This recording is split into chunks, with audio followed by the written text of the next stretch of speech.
इसके बाद हम लोग पढ़ेंगे environmental impact assessment, EIA, environment impact assessment.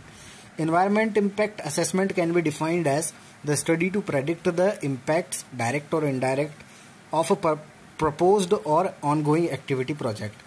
तो किसी भी ongoing activity या project का direct या indirect अगर उसका impact क्या पड़ने वाला है environment के ऊपर, उसको predict करने के लिए हम एक study करते हैं और उस study को बोलते हैं हम environmental impact assessment. It is decision making tool. ये एक decision making tool होता है.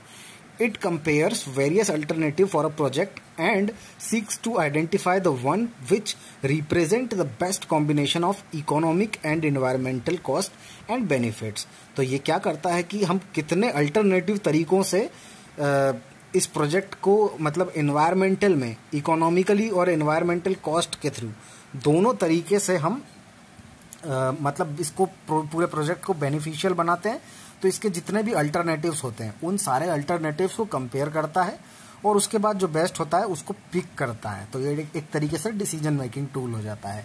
It helps to identify possible environmental effects of the proposed project. तो जितने भी पॉसिबल एनवायरमेंटल इफेक्ट्स हो सकते हैं हमारे प्रोजेक्ट के उन सभी को आइडेंटिफाई करने में ये हमारी मदद करता है.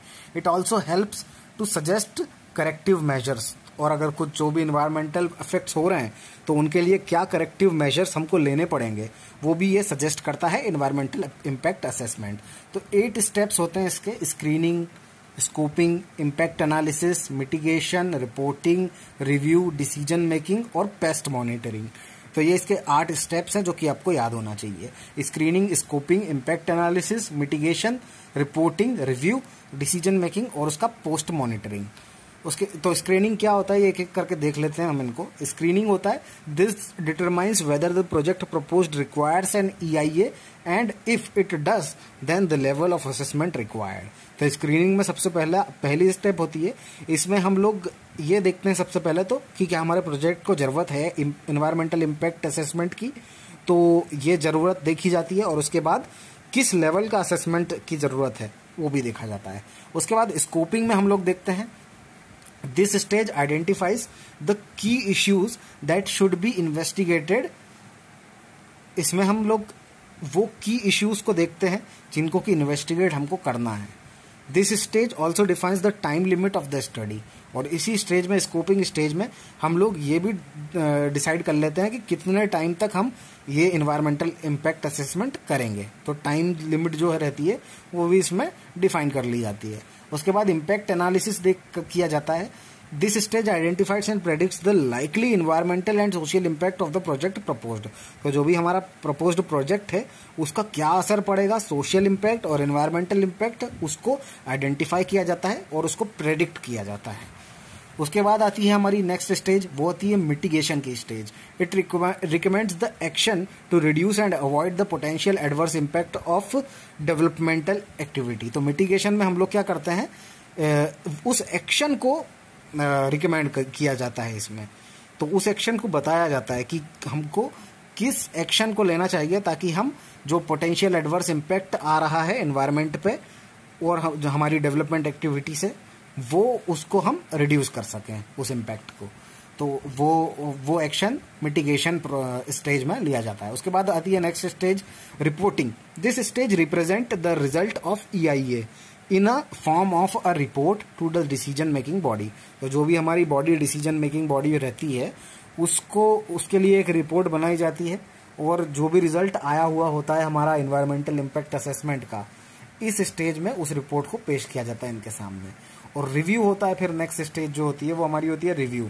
तो अब रिव्यू में क्या होता है, review it examines the adequacy and effectiveness of the report and provides the information necessary for the decision making. तो रिव्यू में क्या होता है, सबसे पहले तो हम उसकी एडिक्वेसी देख लेते हैं और इसकी इफेक्टिवनेस देख लेते हैं रिपोर्ट की कैसी है, और उसके बाद जो भी इन्फॉर्मेशन जरूरी है डिसीजन मेकिंग के लिए वो भी यहाँ पे प्रोवाइड की जाती है इस स्टेज में.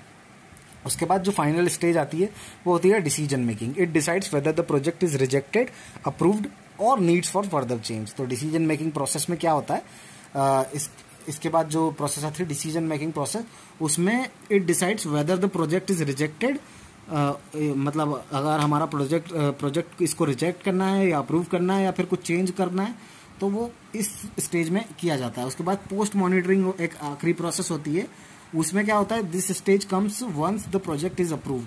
अगर हमारा प्रोजेक्ट अप्रूव हो गया है उसके बाद ये स्टेज आती है पोस्ट मॉनिटरिंग की। It checks that the project follows the submitted report. तो जो भी रिपोर्ट इसने सबमिट करी थी उसी हिसाब से हमारा जो इन्वायरमेंटल इम्पैक्ट असेसमेंट जो हम लोगों ने किया था उसी हिसाब से हमारा पूरा प्रोजेक्ट मतलब चलना चाहिए। उसके बाद जो हमारा नेक्स्ट हेडिंग है वो है EIS, इन्वायरमेंटल इम्पैक्ट स्टेटमेंट क्या होता है। तो EIS क्या होता है, it is the summary document of the complete EIA document. तो EIA की समरी जो होती है वो होती है EIS।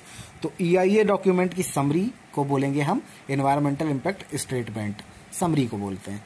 It contains all the key features and the conclusion. तो क्या सार होगा, कंक्लूजन होगा, वो भी इसके अंदर होता है। इन्वायरमेंटल इम्पैक्ट असेसमेंट का क्या सार होगा और क्या क्या उसके की फीचर्स होंगे, ये भी सब उसके अंदर होता है। उसके बाद एक इम्पॉर्टेंट डेफिनेशन आती है हमारी TOR की, TOR, टर्म्स ऑफ रेफरेंस। इस प्रोसेस को हम करते हैं, एक डॉक्यूमेंट होता है ये बेसिकली। आफ्टर स्क्रीनिंग और स्कोपिंग इसको हम सबमिट करते हैं जिस भी अथॉरिटी को हमको सबमिट करना होता है उसको, और इसमें हम मेंशन करते हैं कि जिन भी चीज़ों की हमको रिक्वायरमेंट है उसको, उन सभी को मेंशन किया जाता है TOR में, टर्म्स ऑफ रेफरेंस में। उसके बाद आता है हमारा LCA, लाइफ साइकिल असेसमेंट।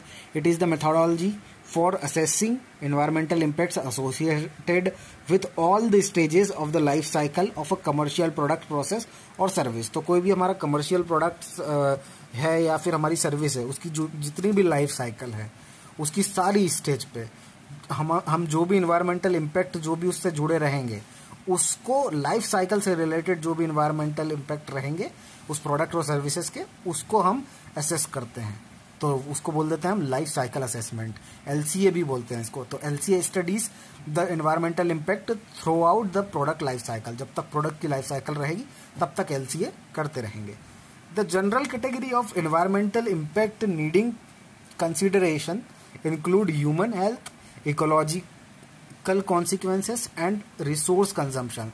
तो जो भी जनरल कैटेगरी होती है एनवायरमेंटल इम्पैक्ट की, उनमें उनको ज़रूरत पड़ती है, जैसे ह्यूमन हेल्थ हो गई, इकोलॉजिकल कॉन्सिक्वेंसेस हो गए हमारे, या रिसोर्स कंजम्पशन हो गया, ये सारा उसमें आ जाता है। The goal of LCA is to quantify all inputs and outputs of material how effect in the environment. तो हमारा जो गोल रहता है लाइफ साइकिल असेसमेंट का वो ये रहता है कि हम उसकी मात्रा पता कर सके, उसको क्वांटिफाई कर सके कि कितने इनपुट और आउटपुट रहेंगे, जो मतलब पूरे मटेरियल जो रहेगा वो हमारा उसके कितने इनपुट और आउटपुट है जो कि हमारे एनवायरनमेंट पे इफेक्ट करेंगे।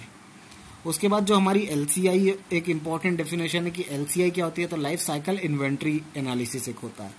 उसमें क्या होता है, collection and analysis of all the data necessary to the measure the inputs and outputs into and out of the product system that crosses the system boundary.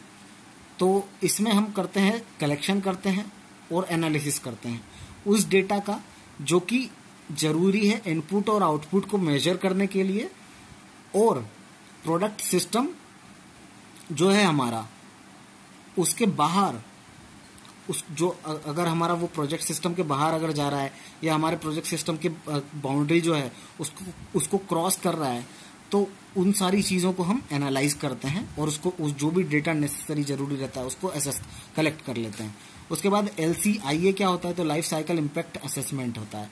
उसके बाद मतलब इसको एक्सप्लेन करके देखें तो the evaluation of potential environment impact based on LCI analysis result using a comprehensive set of categories. तो LCI analysis जो होता है उसको एक सेट ऑफ कैटेगरीज के थ्रू उसको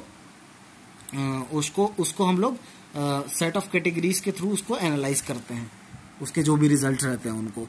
उसके बाद हम देख लेते हैं डिफरेंस क्या होता है EIA और LCA में, मतलब एनवायरमेंटल इम्पैक्ट असेसमेंट और लाइफ साइकिल असेसमेंट में क्या डिफरेंस होता है। As per the international standard EIA is governed by political and government bodies and usually enforced by law.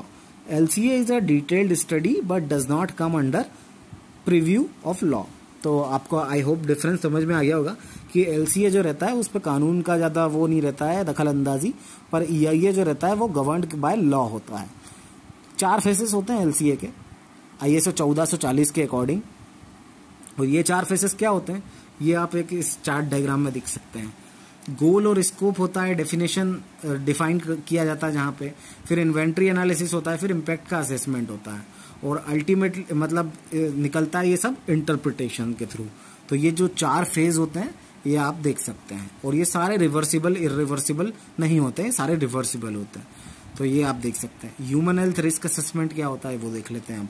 Human health risk assessment, it is the process of estimating the nature and probability of adverse health effects in human who may be expose to the contaminated environment. तो जो भी इंसान contaminated environment में exposed है उन पे, उनकी health पे क्या एडवर्स इफेक्ट पड़ेगा, उसकी क्या प्रोबेबिलिटी है, क्या संभावनाएं हैं, उसका कैसा नेचर रहेगा, उस सभी को एस्टिमेशन, उन सभी चीज़ों का एस्टिमेशन के लिए हम लोग करते हैं ह्यूमन हेल्थ रिस्क असेसमेंट। तो स्टेप्स क्या है HHRA के HHRA के जो स्टेप्स हैं वो ये 4 स्टेप्स यहाँ पे डिफाइंड है, एक्सप्लेन्ड है कि हजार्ड आइडेंटिफिकेशन, सबसे पहले तो देख लेते हैं कि हजार्ड क्या है, उसके बाद dose response assessment, dose response उसका देख लेते हैं, उसका असेसमेंट कर लेते हैं, फिर एक्सपोजर असेसमेंट, कितना एक्सपोजर है उसको देख लेते हैं, फिर उसके बाद रिस्क का कैरेक्टराइजेशन कर देते हैं कि कितना रिस्क है उसमें।